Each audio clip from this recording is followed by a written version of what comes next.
Welcome back to the channel, guys. Welcome aboard the journey of restoring a classic Colvic Watson. Today's video, join us as we breathe some new life into a timeless vessel and getting it back to its former glory and preserving its heritage while infusing it with a few modern touches. From navigating the tranquil waters to choppy seas, this is what it's like to restore a Colvic Watson.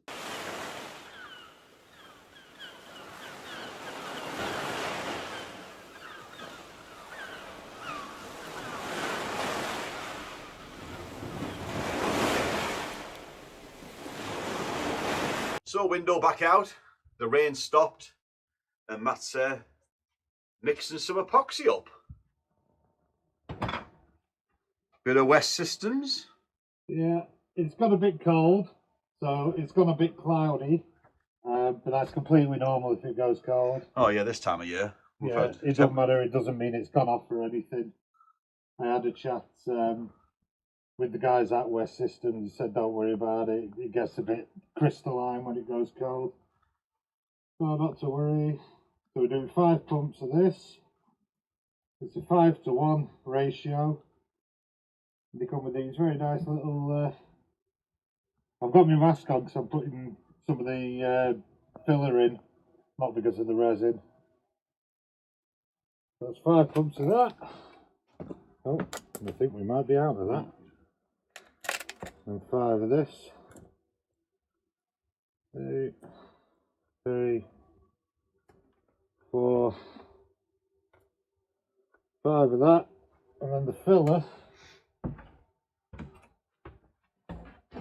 Keep it here. Oh yes. You can see how dusty that stuff is. Yeah, making a mess everywhere. Yeah. That's why I have the mask Especially on. in the cabin that you've already fitted out inside. Yeah, no. All nice and fresh, look. I've got more light in here today than we've ever had. So you can mix it. I'm just doing 5 pumps of each and 5, I've probably got 6 scoops. If you want it, oh, found another scoop. If you want it so you can kind of bridge a hole with it, then you go 2 scoops for every pump of that. But because we're just putting it on thin, it doesn't need to be that thick a consistency. But when you mix it, it does. I mean, if I had bigger tubs, it'd be easier. But unfortunately, I'm down to these little salad boxes that I can buy in bulk. Yeah, much easier because you go through so many tubs when you start mixing. Oh no, I've got. And then they're for the bin straight after. Yeah, you can't reuse them. You can't really reuse the applicators as well. This one's not too bad, but a lot of them, once the resin's been on them, it makes them really fragile. And they just crack straight away. Probably designed to do that, so you have to buy some more. Yeah, keep spending. Yeah. You get them at, and if you go to Halfords or something, it's like £3 for 2 or 3 of them. But if you go to like a car paint place, somewhere like that, I think you get 10 or 12 for 2 or 3 quid. Yes. Bit of epoxy mixing. There we go. You can see. Look at that. The kind of consistency you're getting now. And you got to get through it. You got to mix it. Get the white stuff is, I think it's the silica, the fumed silica, and that can clump up. So you've just got to kind of break that up a bit. You can end up when you start applying it, before it's all in, you can get your kind of powder up. You get little dots that powder up where you're applying it, but you can just mix it in. It's easy enough. You can see that they're still appearing and breaking up like this. Yeah. So we just keep going.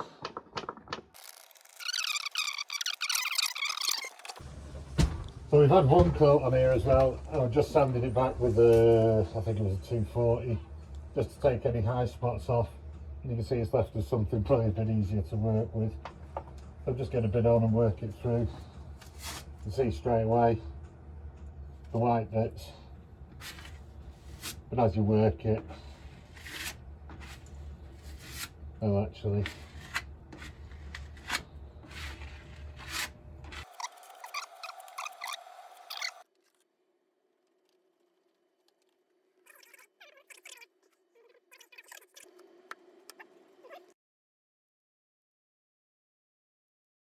we're back on this window today.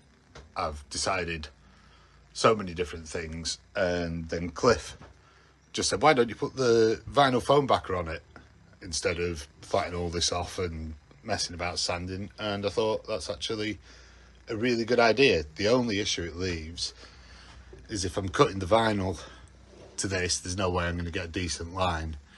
So I'm going to try and make a trim, and I'm going to try and cut a quite thin piece of wood, and having only steamed a few bits, I've no idea what the kind of extreme you can go to with steaming, whether if I have a thin trim, whether I can get round a corner like this. So I'm going to cut a piece and have a test, because it's raining on and off, so I don't want the window out, but I can just have a play and see how it gets. So we'll have a play with that. We'll cut a piece of spoolie and see just how far we can bend it. It's dead. Waste of time. Yes. So what we did find is the sapele did not bend as we thought it would. So we decided to quit that idea just for now, jump back onto the 2 pieces of timber that the aft cabin still needs to finish off the trim. And that's what we did.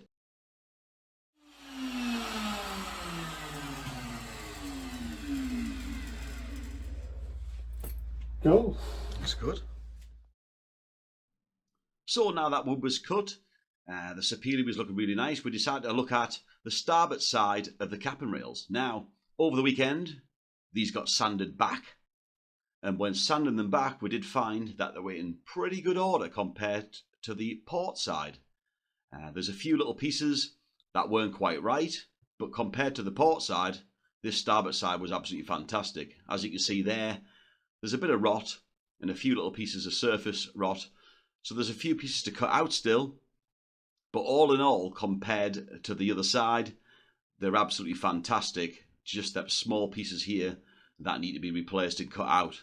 So all in all, because it's been berthed on the port side, the sunlight's always been on the starboard side, which is great because it's done far less damage than it did previously. So on the previous video, as you can see, we installed these trims on the port side of the aft cabin. Now, it was all looking great. We managed to get them in place, but I'm now going to hand you over to Matt, and he's going to explain what the problem was. Let's go and check out and resolve this issue. We're looking at this piece here that has the clamps on.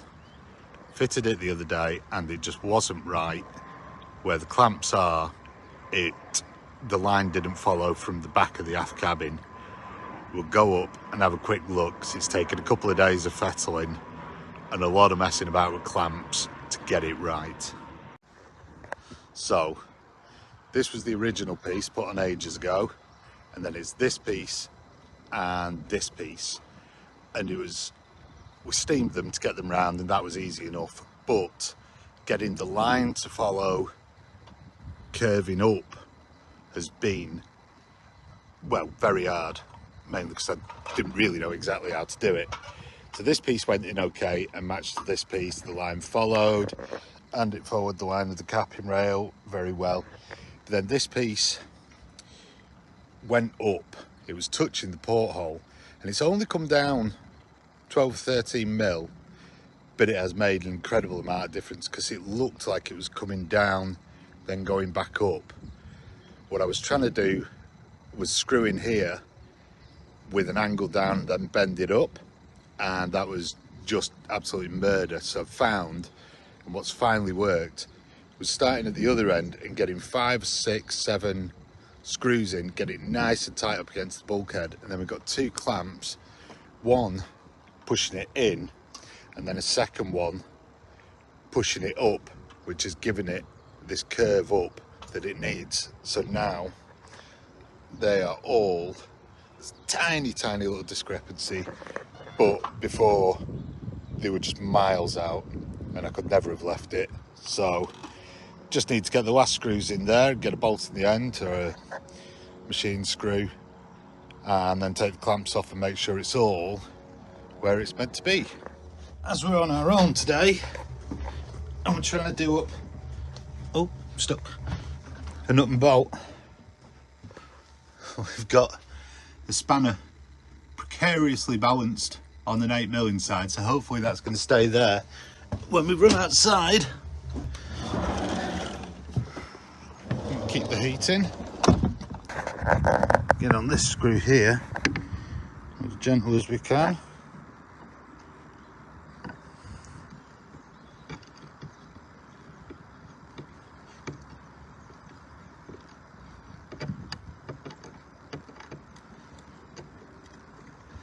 Hopefully if the spanner stays in place, we can just see that. Oh, look at that. Pulling that in. And we'll release this clamp. Bit of debris behind here still. Just a few flecks of the hole where we've drilled through. Looks so much better. It was just so far out before. And now that you can see pencil marks where it originally was. You can see this pencil mark raises up, whereas now it's coming down and then flattening out at the end. Much better. And a quick last look around yourself on the ladders. We luckily have this little vantage point over here. Shame they're not longer. I'd have these on my boat. It means we can have a look. And look at that. That is now a thing of beauty. Before it was absolutely miles off. Still a tiny bit out over the chain plate, but I'm not going to mess any more with that because it's just been incredibly hard to get it to that stage. So that is all good. We'll leave that a while. It's all just going to settle to shape. Then we're going to take it off. We'll mark it up so we know exactly where it's going. Unfortunately, because I've drilled some holes in the wrong place, gonna have to glass a few little screw holes up, but that's no problem. And we'll prepare the wood and that'll go back on.